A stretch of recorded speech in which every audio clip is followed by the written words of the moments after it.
Yesterday, I preached a sermon at the First Congregational Church of Wilmette on Hebrews chapter 13, verse 1.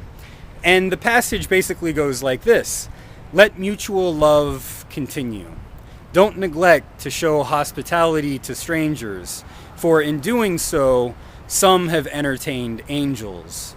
Now, I reflected on what this passage might have to say to us in the United States in our contemporary situation, specifically what it might have to say to the situation around the mosque at Ground Zero, the Islamic Cultural Center that's proposed to be built 2 blocks from Ground Zero.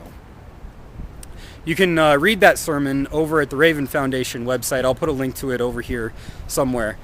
Please go read that and let me know your thoughts. But in the sermon, I wasn't able to reflect about my personal experiences with Islam and with Muslims, and I would like to do that with you now. One of those experiences happened 6 years ago. My wife and I decided to join the Peace Corps, and we were sent to Bangladesh. Bangladesh is 97% Muslim.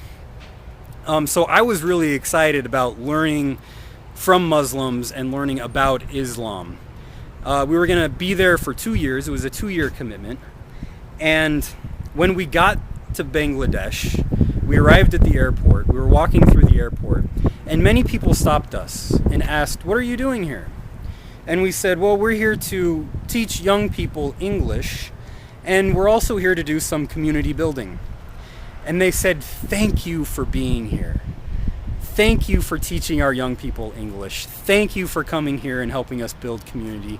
We really appreciate it." This was the spirit of hospitality, the spirit of welcoming a stranger in your midst. I was seeing the gospel, this Hebrew passage, right before my eyes.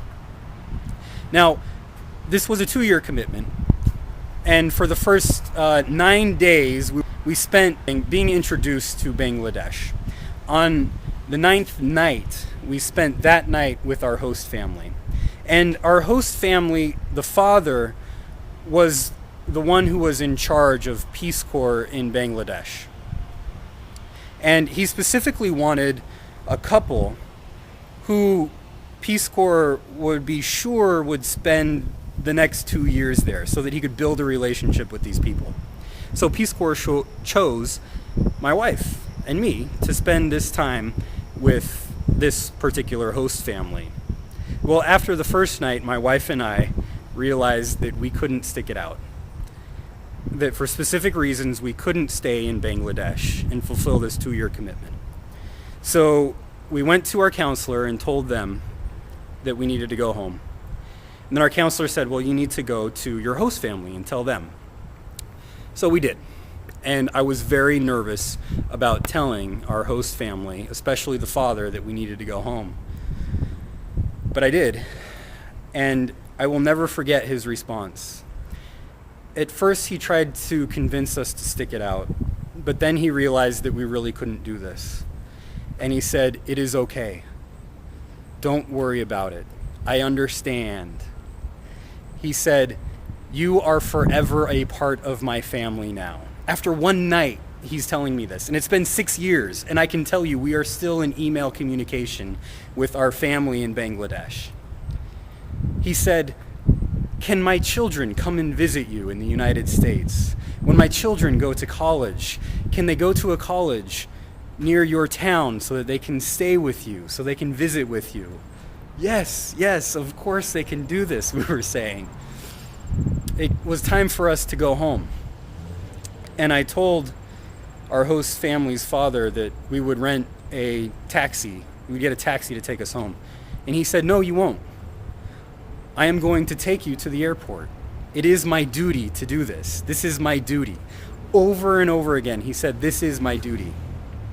I later realized that when Muslims talk about duty, they basically mean what Christians mean by love.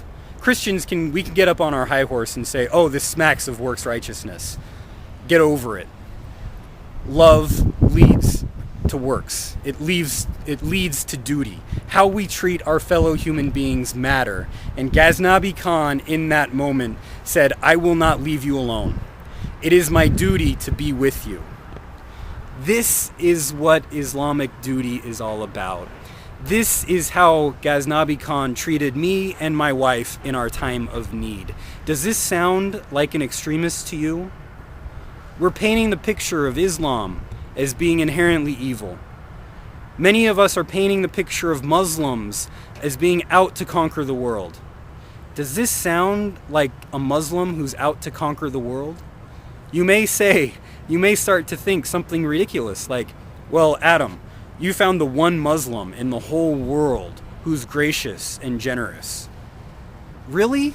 Are we really committed to seeing evil in our fellow human beings? We need to get over this. Because if we don't, tragedy, more tragedy, is in our future. Live in the spirit of mutual love and the duty of hospitality. That's where the answer is. That's where we see the gospel, both in the Hebrew scriptures, in the New Testament, and in the Quran, in Islam. That's how we need to be living. So, until next time, peace. Do unto others as you would have them do unto you.